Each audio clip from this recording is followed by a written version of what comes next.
Hey guys, I had a lot of people ask me about the hose that I use for cleaning print heads.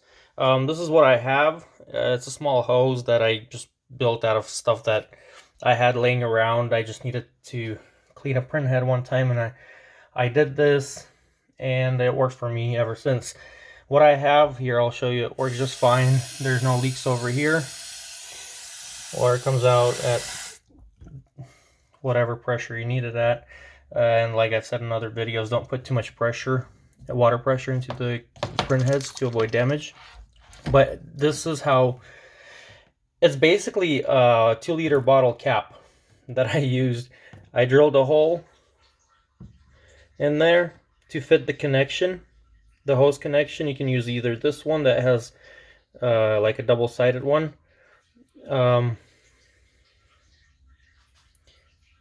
here we go. That's what I have, and then I just connected the hose to it.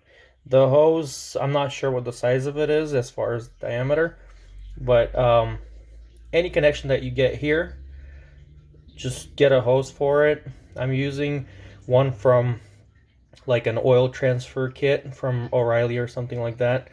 Like a drain kit that has a little pump on it, and I didn't need it. I had a couple of those, so I just used it for this. Cut the hose a little bit, and because I don't need it too long. And also don't forget to put in the garden hose seal in there. It goes in there just perfectly. If you don't have it, it'll just spray water out of like around here, and you're not going to get any pressure in there at all at the end of the hose. So that's basically what I used. Hope this helps you. If you have other ideas, you can put it in the comments below. I'll check it out. But this is what I made mine out of, the one that shows in the videos that I clean the printhead with.